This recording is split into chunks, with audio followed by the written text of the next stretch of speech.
Hola, feliz inicio de semana. Sean bienvenidos a Kikosis por Globovisión. Noticia mundial: ha fallecido el Papa Francisco en la madrugada de hoy y hemos estado a través de todas las producciones de la familia de Globovisión anunciando todos los detalles sobre este fallecimiento y también sobre el protocolo que sigue para designar al nuevo Papa.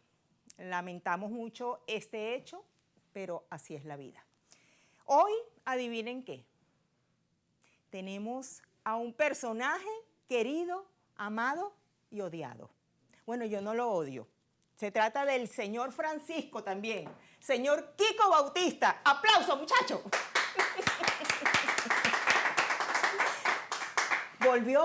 Volvió, me dijeron eso. Mira, ahí entrando la gente me decía, oye, hay una relación entre la muerte del Papa que se llama Francisco y tu regreso a las pantallas de Globovisión. Yo le dije, ay, no seas mal pensado.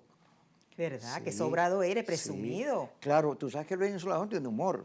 Sí. Yo decía en estos días, lo he dicho y ya en varios lugares. empezaron a sacar memes incluso de este hecho. Mira, yo decía en el programa Los Mal Hablados que Venezuela ahorita tiene un dilema comunicacional porque está dividido entre dos estilos. Uno, el de Diosdado Cabello, que es como la Radio Rochela. Las cartas que lee Diosdado en su programa son muy divertidas. Y luego, el político que aparecía en Radio Rochela, ¡wow!, era señal de popularidad. Lo mismo pasa con el programa de Diosdado. Y el otro estilo es de Elia Fiallo, que es meracorina, que sufre, llora, tiene un dramatismo muy característico, y que esos estilos polarizaban. Y el venezolano al final se parece a ambos estilos, pero el de Radio Rochela, el estilo de ser humor, tú vas a una funeraria. Y siempre hay chistes. Y hay chistes. Sí. Y eso no debe ofender a nadie. Yo lamento la muerte del Papa Francisco, me parece que es una de las figuras más relevantes de la historia de los papas, que tiene muchos siglos. Y yo destaco su capacidad de renovación, su discurso no solo sensible hacia lo social, sino muy moderado. En la película El Cónclave, fíjate qué casualidad. Mira, vieron que no me va a dejar hablar, ya empezó con lo suyo. Mira, en la película El Cónclave, mira, Yesenia, te voy a decir una cosa. En tu exitosa y larga suplencia en el programa, digo suplencia por no decir que el programa es tuyo, porque me da como cosa, porque todavía se llama Kikosis, pero yo estuve un día debatiendo con Vladimir también, cambiarle el nombre del programa y ponerle la balsa de Yesenia, Yeseniosis. Pero yo decía, es que el problema hay que cambiarlo porque Yesenia ha hecho una cosa que no se debe, porque Kikosis se caracteriza por no dejar hablar a la gente. ¿Qué es eso? Y tú entonces lo dejas hablar. Claro. Eso es traición. No es traición, no es traición, porque hay que escuchar las diferentes opiniones. Mira, vamos a hablar de Cónclave, pero antes de que hables de la película, porque ahí se manifiesta realmente cómo es la designación de un nuevo papa, del humo blanco, etcétera, etcétera. Mira, ayer fue Domingo de Resurrección. Toda la Semana Santa, mensajes de paz, mensajes de amor, mensajes de fe exacerbada. Bueno, unos bellos mensajes. Pero Kiko, hoy vimos una serie de caricaturas donde se le dice al Papa de todo. Entonces, ¿qué relación es esa de que la semana que pasó éramos felices, estamos en paz, estamos benditos y hoy mira? O sea, se acaba el discurso de paz. Fíjate, el Papa, cuando se entrevistó con Milei fue para el Vaticano, porque dijo que era el demonio. Sí, el demonio en la tierra, dijo Milei. Se entrevistó. Entonces Milei dice, Papa Francisco, yo le quiero preguntar algo que es muy importante para mí. Y el Papa le dice, hijo mío, dilo, pregunta lo que quieras. ¿Es verdad que usted es comunista? Y el Papa se sonríe y le dice, y tú estás obsesionado con eso, ¿verdad? Hay en la sociedad contemporánea, polarizada entre el bien y el mal, la derecha, la izquierda, los buenos, los malos, hay unas tendencias a simplificar las cosas y a poner etiquetas. Alacrán, vendido, traidor. Son etiquetas, no son injustas porque reducen a los seres humanos a animalitos. Recuerdo el conflicto de África, ¿te acuerdas? Que unos negros le decían a los otros negros cucarachas. Cucaracha. y había que matarlos. Se fue en Ruanda. En Ruanda, que hay una película que narra muy bien eso. Entonces, reducir a las diferencias políticas a animalitos y a etiquetas. Entonces, esta cosa anticomunista que hay en el mundo hoy, sobre todo en Venezuela, producto de 26 años de revolución, pues convirtió al Papa también en cómplice de Maduro y en comunista. Entonces, desde Miami, de todos lados, los grupos más radicalizados acusaban al Papa de vendido traidor. Yo vi las caricaturas esas que dijiste. ¿Cómo se llama el...? Pinilla, Fernando Pinilla. Pinilla. Oye, muy feas, eso no es humor. El humor no tiene nada que ver con el odio. Cuando tú echas un chiste, fíjate los chistes de gochos o de gallegos. De Jaimito. O de Jaimito. Tú no lo echas para ofender a los gochos, a los gallegos o a la gente que se llame Jaimito. Tú lo haces para que la gente se ría, la intención es que se ría.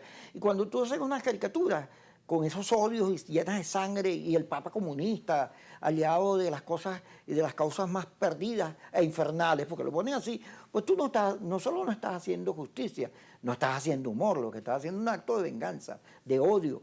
Yo siempre he reflexionado sobre el tema de la religiosidad del pueblo venezolano, a propósito de Semana Santa. Fíjate tú que el tema político arranca con esta cosa de Bukele, cambiando presos políticos por presos inocentes. Digo inocentes porque en el New York Times y en ABC y en varias de estas agencias de periodismo narran que esos venezolanos que están en el Ecuador, en El Salvador... En el SECOT de El Salvador. Sí, no son ningunos delincuentes. Es más, Leopoldo Martínez Nucete, que es venezolano, que aquí tenía un programa en Televen, que es miembro de la dirección política del Partido Demócrata, ha venido citando unas cifras que nos deberían llamar la atención. De casi 800.000 venezolanos, 350.000 que están en situación esta de que le sacan tarjeta roja para que se vayan, apenas en todo ese universo hay 600 delitos de venezolanos y casi todos tienen que ver con la situación ilegal de algunos de los 350.000 que están a punto de mate. De manera que todo este cuento del tren de Aragua, de que generó toda esa violencia en el mundo, y en el caso de Estados Unidos son los enemigos fundamentales de Donald Trump, bueno, es mentira. Esos señores que están en El Salvador no son culpables de ningún delito hasta ahora. Sencillamente eran venezolanos que no tenían los papeles en regla. Y entonces ahora los pretenden cambiar por presos políticos y aparecen quienes respaldan a Trump y a la política de intervención y a las sanciones aplaudiendo eso. Leopoldo López aplaudiendo que se haga este pero cambio. mira, Quiquito, volviendo al tema de la religión, hay una distorsión y la vivimos en estos últimos 12 años. Cuando el Papa estaba Mira, no allí. me dejaste hablar, ¿vale? No te voy a dejar hablar porque te voy a qué? preguntar. En esta polarización que hay, se pretende, por eso te hablo de distorsión, que el Papa no haya sentado posición a favor de un sector y que no se haya pronunciado sobre diferentes temas, cuando realmente el Papa Francisco siempre se pronunció por la paz, por el diálogo. Entonces, te hablo de eso, de la palabra distorsión, porque la gente cree que así como el Papa debe sentar una posición a favor de y en contra de, el periodista también. Entonces mucho, no hay Yesenia. una neutralidad. No te voy a dejar hablar, te dije, Quiquito, por Dios. porque ¿Qué no. me la han hecho Yesenia? Aparte, se quitó como 100 kilos y ahora está bella 100 y kilos preciosa. no, 102. Mira, Yesenia, fíjate, siguiendo con ve, la política en estos tiempos de globalización están llenas de simplificaciones, de emocionalidad. Hay un reconocimiento al valor de la comunicación que tiene la emoción.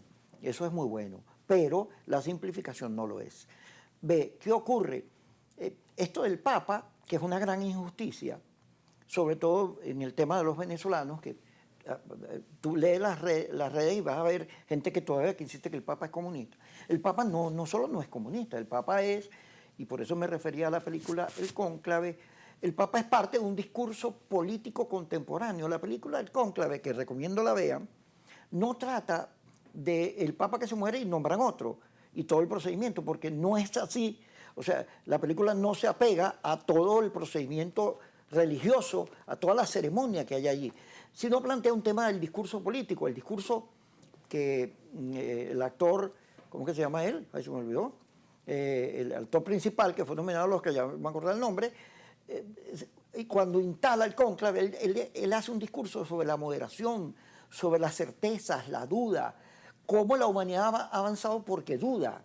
Y lo hace desde un punto de vista religioso, cómo la Iglesia ha asumido la duda del hombre, ha acompañado al hombre en su soledad y en sus búsquedas, y que ese es el papel de la Iglesia. Sin embargo, hay una Iglesia, ahí mismo en la película, que es el cura italiano, que es autoritario, que quiere una Iglesia que no dude, que todo quiere que venga otra vez la Inquisición.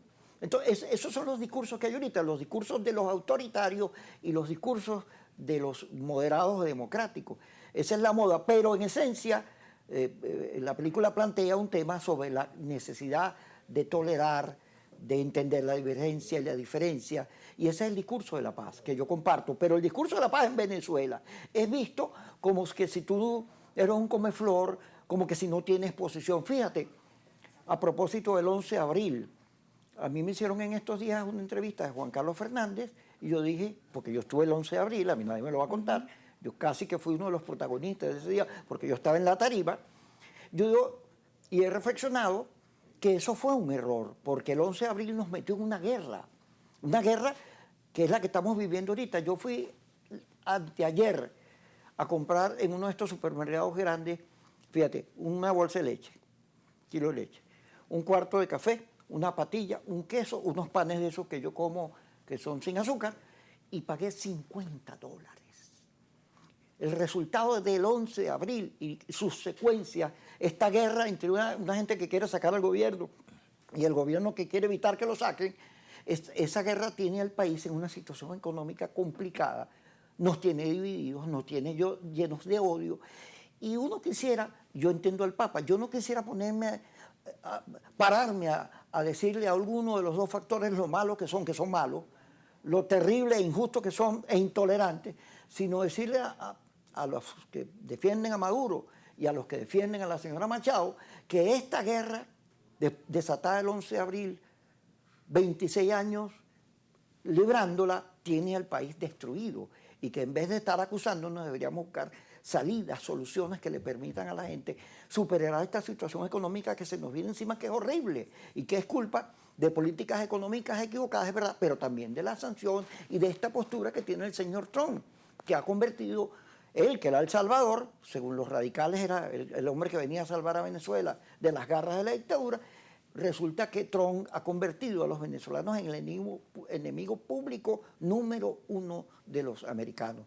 Y eso es mentira. Eso vino desde Obama. Y eso es mentira. Los venezolanos que se han ido del país son unas víctimas de una situación de guerra, de injusticia, de crisis económica, de dolor. Quiquito, déjame hacer el corte, que ya nos están pidiendo y tú no te callas. Vamos a la pausa, ya regresamos en Quicosis con Quiquito.